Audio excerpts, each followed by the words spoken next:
Xavier, voilà, qui est là-bas. Xavier Pavie, de l'ESSEC ISIS, Institut de la stratégie de l'innovation dans les services.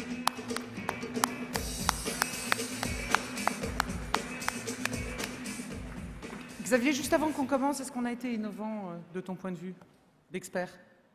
Ce qui est d'abord innovant, c'est la mise en œuvre. Mobiliser 400 personnes en disant maintenant vous enlevez votre veste, vous mettez une blouse et puis vous allez dessiner, c'est déjà suffisamment innovant. Après, sur la création, c'est de l'art. À l'état pur. Alors, C'est à l'état pur. et tu n'es pas professeur artistique. Tu professes la stratégie et l'innovation. Voilà. Donc, Voilà. pas tout Il y a à un fait lien, mais il n'est pas direct. C'est ça. Alors, peut-être d'un point de vue aussi d'expérience qui est la tienne à l'ESSEC et des multiples interventions que tu as en entreprise, comme tu as assisté à la gestation de Nouveaux Horizons depuis le départ et que tu vois tout le travail qui a été accompli par les cadres de mobilisation, quel est le regard que tu portes sur le niveau d'originalité de ce projet, de ce grand projet, par rapport à ce que tu as vécu dans d'autres entreprises? En quoi ce projet Nouveaux Horizons est original et différent et pertinent selon toi, par rapport à ce que tu as vécu ailleurs? Alors, en fait, c'est un peu ce qui est illustré ici, c'est-à-dire que c'est l'implication des collaborateurs qui est innovante. On sait tous que l'innovation vient forcément des hommes, on ne peut pas contrôler l'innovation à travers une machine, elle vient forcément des hommes, et simplement, elle doit être cadrée, c'est-à-dire qu'on ne peut pas avoir n'importe quelle problématique et n'importe quelle idée fantaisiste. La force du projet Nouveaux Horizons, c'est à la fois d'avoir mis des problématiques d'entreprise aux mains d'hommes libres pour répondre à ces problématiques. Et c'est en cela que c'est innovant. C'est cette notion de liberté qui est totalement à la fois innovante dans les problématiques d'LCL.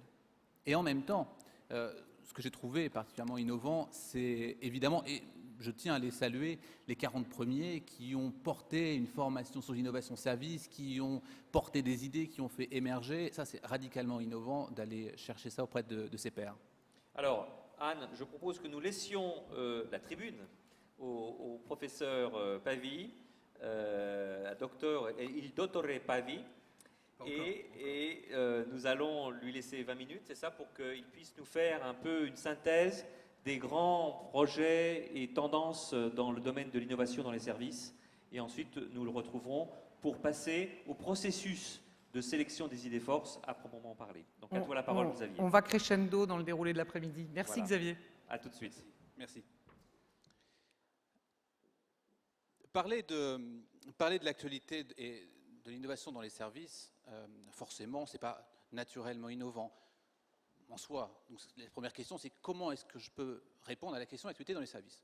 Finalement, je fais comme tout le monde. Est-ce que ça fonctionne bien? Je fais comme tout le monde. Je prends Google et dans Google, je tape innovation dans les services et après, j'appuie sur actualité et je regarde ce qui sort.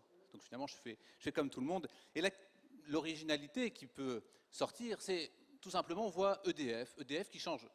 Vous allez voir que ma présentation est toute récente puisque c'est fait de la semaine dernière. EDF a changé de slogan la semaine dernière. EDF, changer l'énergie ensemble. C'est le premier axe que l'on peut voir émerger. Le deuxième axe que l'on peut voir émerger, assez paradoxalement, c'est les cuisines Schmitt, qui reçoit un label international de design. Donc quand on tape innovation service, on se retrouve avec un EDF, deux des cuisines. Donc ma curiosité me pousse à me poser la question, qu'est-ce que finalement peut avoir les cuisines Schmitt en innovation et le service? Et le prix du design récompense 5 axes qui sont l'émotion, l'esthétique, l'éthique, l'ergonomie et l'économie. Et finalement, on est très loin, tout à fait loin des carcans de la cuisine qui parlaient de fiabilité, de solidité. Les enjeux de la cuisine aujourd'hui s'articulent aujourd'hui exclusivement autour de l'expérience cuisine et le service approprié. À quoi répond Schmitt ici? Il répond tout simplement à ce qu'a fait IKEA. IKEA, en 2008, a sorti à Vélizy, en banlieue parisienne, le premier centre de cuisine complètement dédié, l'IKEA dédié à la cuisine, uniquement dédié au service. 3500 m², ouvert tous les jours, je vous laisse lire, 20 conseillers, 40 ambiances, lancement d'une gamme spécifique, uniquement se baser sur le service. IKEA n'a toujours été qu'un prestataire de service. Vous achetez du matériel, vous achetez du tangible, néanmoins tout est orchestré autour du service. Et c'est à ça que répond Schmitt ici. Finalement, IKEA aborde peu les axes du standard, de la vente de la cuisine. Jamais vous allez voir dans leur communication quelque chose qui va se baser sur les standards de la cuisine. La qualité, fiabilité, non. Ce que vend IKEA ici, c'est d'abord un service. Quand on se pose la question maintenant un peu plus loin sur EDF, le premier pan que l'on voyait sur Google. 2007, le marché de l'électricité des particuliers s'ouvre à la concurrence. EDF, évidemment, interroge d'abord ses clients. Que peut vouloir un client EDF? Le client EDF répond à 4 axes: énergie verte, mobilité, assistance, demande de rénovation. Ce sont les 4 axes qui apparaissent chez EDF. EDF, comment répond à ces questions-là? En 2009, c'est-à-dire dès le début d'année, fin d'année 2008, début d'année 2009, il répond avec un catalogue. Il se dit tout simplement, on va faire maintenant une gamme de produits avec une possibilité de répondre sur chacun des axes. L'énergie verte, ok, si vous voulez, dans votre maison, vous pouvez avoir le carnet de santé, diagnostic, bilan CO2. Mobilité, la facture unique, paiement par SMS, l'assistante, courbe de charge dans votre maison, suivi Internet, rénovation. À chaque fois, EDF a développé en 3 ans 30 offres. Comment ça s'inscrit dans la culture EDF? Dans la culture EDF, ça s'inscrit tout simplement en ne souhaitant pas, c'est paradoxal, ne souhaitant pas être le leader de l'énergie, le leader de l'électricité. Ce que veut faire EDF, c'est être le leader énergéticien face au gaz d'une part, face aux autres énergies, mais surtout, et c'est leur problématique numéro 1, c'est de dire on veut être l'expert en conseil et en économie d'énergie. Donc on veut être le conseiller. Et le conseiller, ça passe à la fois par les fondamentaux de la relation client, c'est le service client, le taux de satisfaction, c'est les offres, être transparent, c'est inscrit dans leur stratégie. On veut être sincère avec le client, on veut être transparent avec lui. C'est une stratégie multicanale, multiplier les contacts et les occasions de vente. C'est, d'un point de vue marketing, prévenir les départs en étant en lien en permanence avec le client. Et enfin, c'est d'être en attachement à expérience vécue, et d'où le slogan qui vient de sortir la semaine dernière, « Changer l'énergie ensemble ». Toute l'activité d'EDF aujourd'hui se base sur la relation client, ce qu'il n'avait jamais auparavant effectué. En 2007, il s'effectue les premières analyses clients. Que veut mon client? Qu'est-ce que je peux lui mettre en face? Et aujourd'hui, toute la stratégie découle sur l'énergie changée ensemble. C'est à partir de ces éléments-là.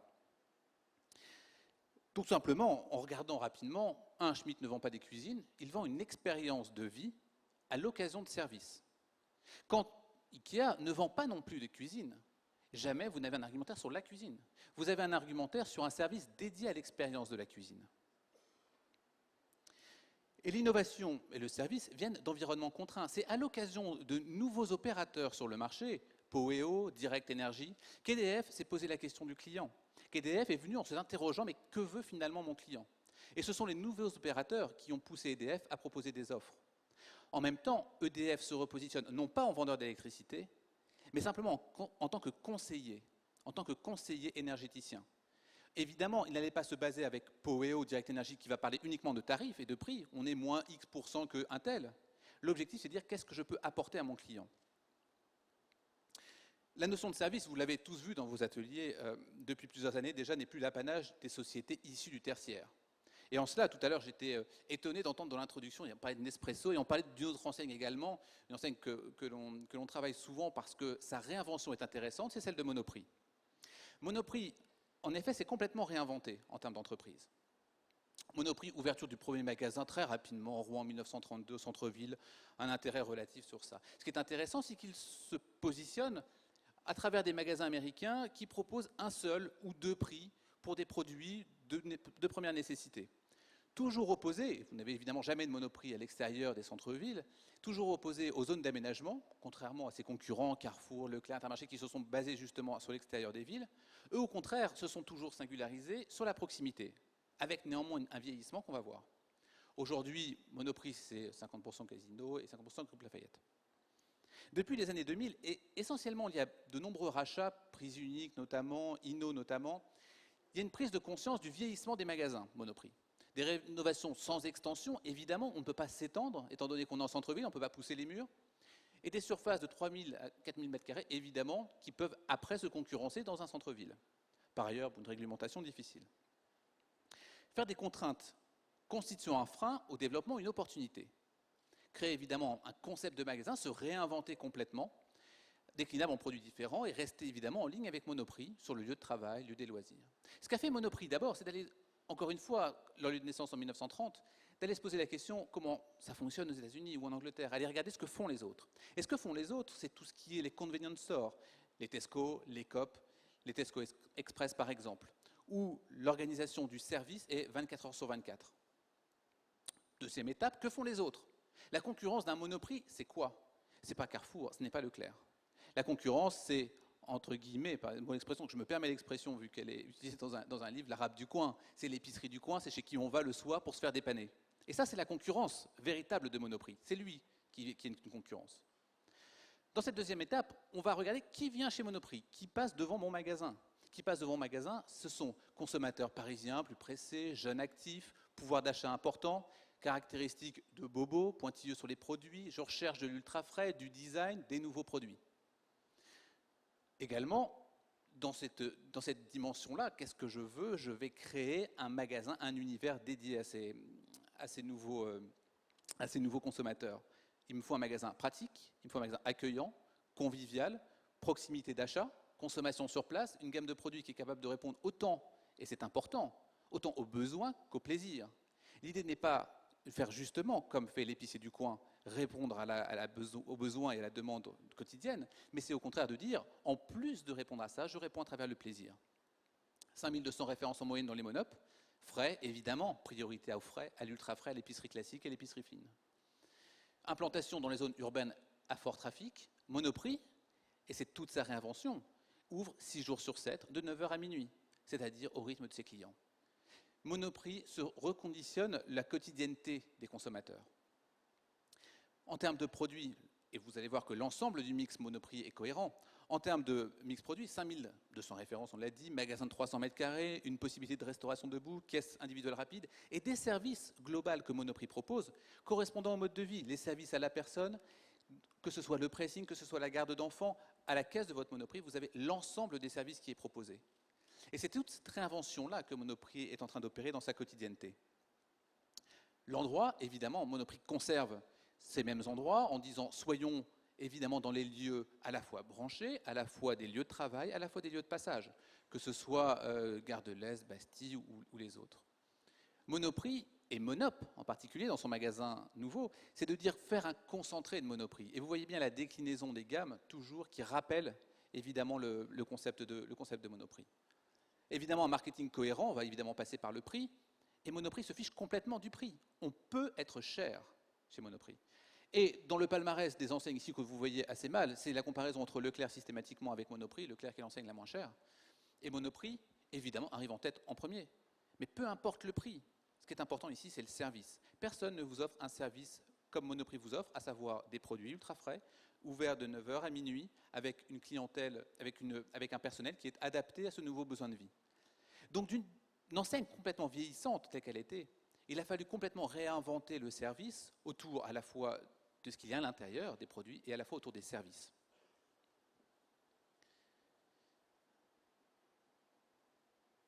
L'étude qu'a lancée Monoprix à la suite de ce lancement des monopes, c'est que, assez curieusement mais naturellement, il y a un rajeunissement de la clientèle et en plus de ça, une masculinité dans les magasins, de la clientèle dans les magasins. Et Monoprix a continué considérablement ce succès en lançant Daily Monop, en lançant Beauty Monop, en lançant Monoprix dans le métro, tel qu'on peut le voir dans la fiche en bas à gauche. On a du Monoprix là où on a besoin du Monoprix. Il ne s'agit pas de faire une enseigne et les clients viennent à moi. Ce que Monoprix fait, c'est je vais jusqu'à mes clients.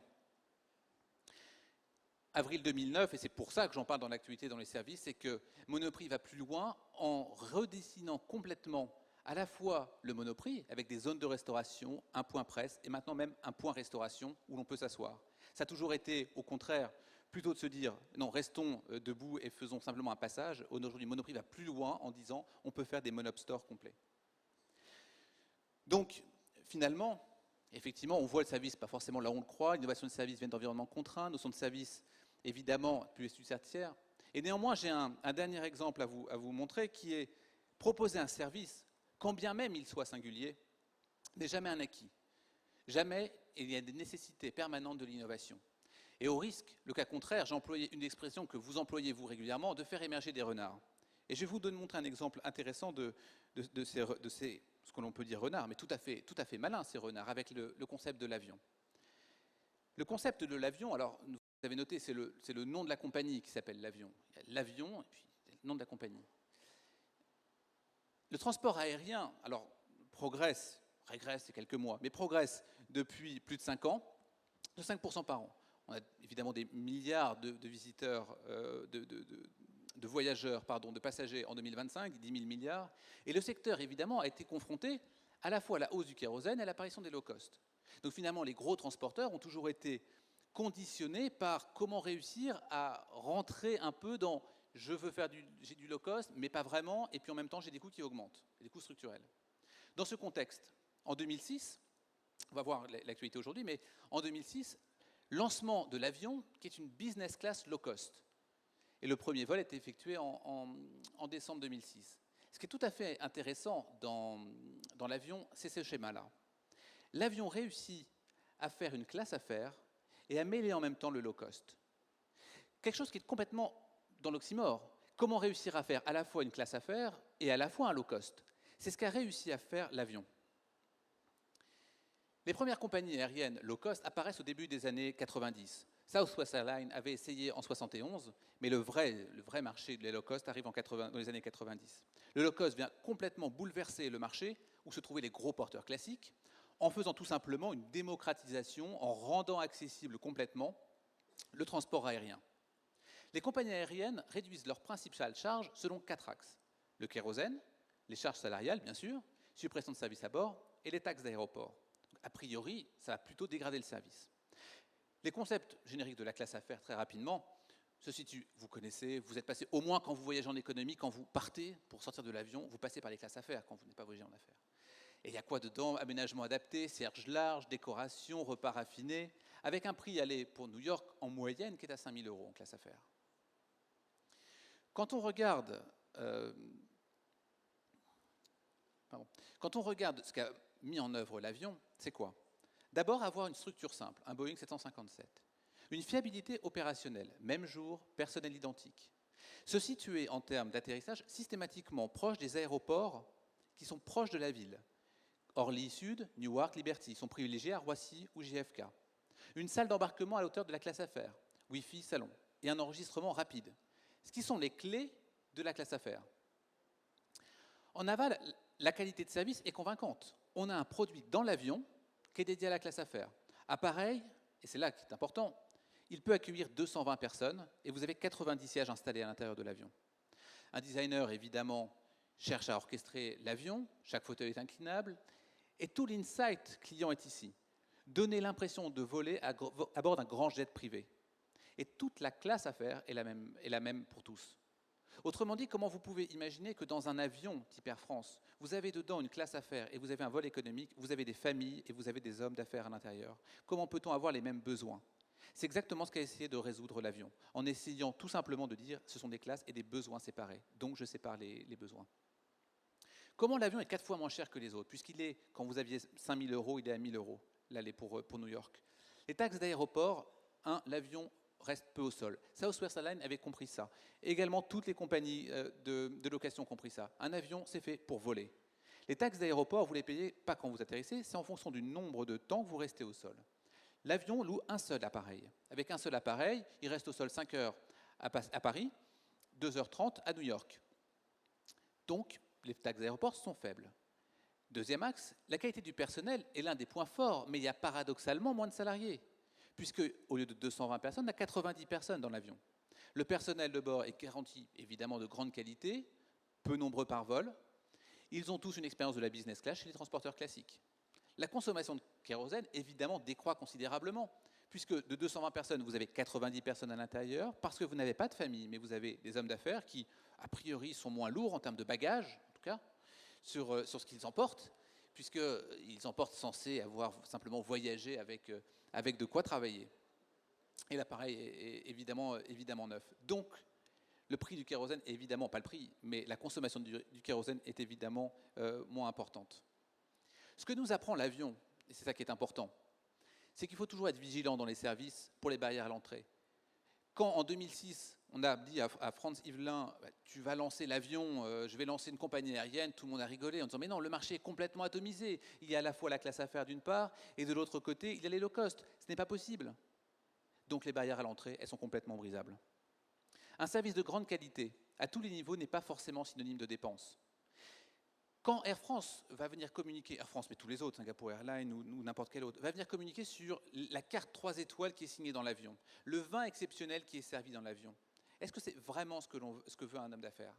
C'est la question qu'a posée l'avion, en disant il faut du grand confort, il faut de la bonne qualité, mais simplement aussi et avant tout une fiabilité dans les horaires.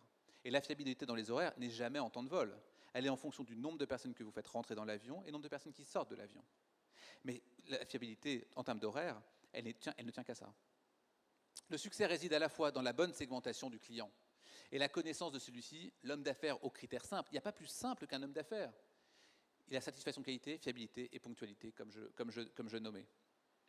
Avril 2009, c'est pour ça que j'en parle, ça marche tellement bien que ce qu'a fait ce Français-là a été racheté il y a tout juste 2 semaines par Open Skies et vient d'être racheté. C'est pour ça que je trouvais qu'il était intéressant d'en parler aujourd'hui. Le grand jour est arrivé, notamment pour son fondateur, puisqu'il vient de se faire racheter. L'innovation dans les services, pour conclure, il faut avoir 4 points en tête. Elle est ici, elle est maintenant et partout, de la cuisine Schmitt jusqu'à l'avion. On parle d'expérience, on parle de service, on parle d'innovation dans l'actualité des services. De plus en plus associé, évidemment, aux produits tangibles, le service est une notion certes complexe, puisque à quel moment maintenant vous allez réussir à couper ce qui est un service ou ce qui est un produit? Exemple de l'iPhone, par exemple. On va évidemment faire appel à l'expérience, à l'expertise dans le service. Et l'innovation permanente s'en jette forcément générateur de coûts. Regardez l'avion, regardez Ikea. Enfin, troisième point, l'environnement et ses contraintes favorisent l'excellence opérationnelle dans les entreprises de services. Elles les incitent à innover. EDF, comme je l'ai dit au départ, n'a pas vraiment cherché à innover avant d'être contraint par Poweo et Direct Energy qu'il fallait innover et qu'il fallait aller voir ses clients. C'est se rapprocher des clients. Enfin, et l'une des principales sources dans les services, je l'ai répété au cours de ces rapides 20 minutes, c'est se dire que ceux qui sont responsables de l'innovation, ce ne sont pas vous. Les responsables de l'innovation, ce sont les clients. Votre responsabilité, c'est de répondre à vos responsables. Vous avez les clients qui sont en haut de la pyramide, ils ont besoin d'innovation. Et c'est eux vos patrons. Vous, en tant qu'entreprise, vous répondez à ça. Merci beaucoup. Merci Xavier, merci beaucoup. La pyramide inversée, ça doit parler à Christian, ça, non? Petit mot pour approfondir tout l'examen rapide, effectivement, et Xavier, merci pour avoir tenu les délais de 20 minutes. C'est pas facile sur ce genre de sujet, avec tellement de richesse et d'illustrations. Pour compléter et approfondir, si vous le souhaitez, tout ce qui vient d'être développé par Xavier, et en miroir un peu de votre expérience Nouveaux Horizons, sachez qu'à la fin de cette demi-journée, les hôtesses vous distribueront cet ouvrage, regarde la caméra, voilà, je ne sais pas si on le voit, on peut faire un gros plan, cet ouvrage qui a été donc conçu par l'ESSEC en partenariat avec LCL, donc c'est un ouvrage co-brandé, c'est ça qu'on dit dans le jargon, co-brandé, ESSEC LCL, mais qui est riche d'expériences, d'illustrations, de 250 pages, donc vraiment, et tout ça vous sera distribué à la fin de cette demi-journée. Vous ne repartirez pas les mains vides. Il y a une fresque et du papier. Avec une préface de Christian, bien sûr. Avec une préface de Christian Duvillers, à tout seigneur, tout honneur. Ça, c'est évident. Ça allait de soi, j'ai envie de dire. Ça allait de soi. Xavier, tu restes encore un peu avec nous, s'il te plaît, parce que nous allons aborder la partie concernant le processus de sélection et de choix des idées forces retenues par la direction générale et le comité exécutif.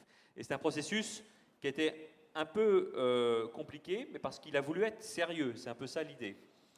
Donc on va le voir peut-être en projection sur les slides qui vont venir. Voilà, donc on a une sorte de train là, de sélection. Est-ce que tu peux nous expliquer un petit peu, je dirais, l'effet un peu d'entonnoir voulu, partant de 49 idées au départ, pour arriver finalement à 4 qui vous seront communiquées tout à l'heure? Oui, on est tout à fait dans un processus classique d'innovation, à savoir on remonte un nombre d'idées au maximum, en s'ouvrant le plus possible, on va chercher le maximum d'idées et on fait tout rentrer dans l'entonnoir pour finalement ressortir les idées non pas forcément les meilleures, mais les plus pertinentes à l'endroit et à l'occasion de la stratégie. Et on voit bien dans ce processus l'incroyable, pour reprendre ton mot, le TGV de sélection, qui ont été 30 ateliers, ce qui a produit 50 idées, quasiment 50 idées, et c'est celles-ci qui ont été à la fois triées, sélectionnées, malaxées par à la fois un comité de sélection, comité DG, COMEX, pour finir à 4 idées. Voilà, donc avec Anne, dans 2 minutes, on verra à quel niveau le comité de direction générale est intervenu, à quel niveau le comité exécutif est intervenu pour faire cette sélection progressive depuis 2-3 mois environ. Alors, il y a le processus et il y a les critères. J'en parlais tout à l'heure. Il y a des critères qui ont été définis sur mesure pour le projet Nouveaux Horizons. Est-ce que tu peux nous expliquer les 8 critères qui ont été retenus pour sélectionner les meilleures idées force? Oui, alors évidemment, ne voyez pas dedans une hiérarchie d'importance dans les numéros qui sont là. C'est l'ensemble des critères qui ont été sélectionnés. La stratégie contribue évidemment aux enjeux et objectifs financiers d'LCL. La satisfaction, améliorer la satisfaction client de façon durable. L'excellence opérationnelle avec l'identification des processus clés pour atteindre cette excellence opérationnelle. La compétitivité qui renforce la singularité d'LCL et son caractère innovant. Conditions de mise en œuvre, c'est les investissements nécessaires et la faisabilité de mettre en œuvre cette idée. La fidélisation client, qui permet d'entretenir une relation particulière avec le client. C'est intéressant de faire le parallèle avec la stratégie qu'un peut mettre un EDF, on l'a vu tout à l'heure. Managériale, en termes de critères, qui est le facteur humain au cœur de l'innovation. Enfin, cohésion managériale, qui permet de conserver, créer des liens forts entre les collaborateurs. Voilà, donc on est parti de 8. Je vais demander à Anne de nous rejoindre maintenant pour entrer alors là, progressivement dans le cœur du sujet, parce que là, une fois que les processus ont été calés, une fois que les critères ont été déterminés en cohérence avec Crescendo 2 et la stratégie de LCL, il a fallu, Anne, présélectionner une quinzaine d'idées, c'est ça, sur les 49 qui ont été remontées progressivement depuis le mois de septembre. Oui, donc deux séances. Je pense que tous les membres du comité de pilotage devenu comité de sélection s'en souviennent. On est parti des 49 idées, on les a analysées au regard des 8 critères dont vient de nous parler Xavier, et puis on en a retenu 15 qui ont été soumis au comité de direction générale. Le comité de direction générale, selon les mêmes critères, les a analysés, travaillés, et on en a sélectionné 9. Et 9 à ce stade. Alors, avant d'entrer dans la troisième étape, juste un dernier mot peut-être pour Xavier. Par rapport aux critères qui ont été prédéterminés avant, est-ce que ça a été simple, ça a été facile? Comment ça a été vécu en termes de sélectivité? Parce que les 8 critères, quand on les voit s'afficher, ne sont pas simples d'abord à mesurer et à intégrer dans un choix global sur 49 idées.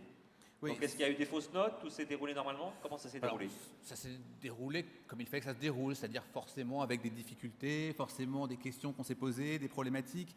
Et en fait, ce qui s'est posé, c'est qu'il a fallu regrouper des idées parce qu'un nombre considérable d'idées qui abordaient la même problématique se sont retrouvées sous un même angle, d'une part.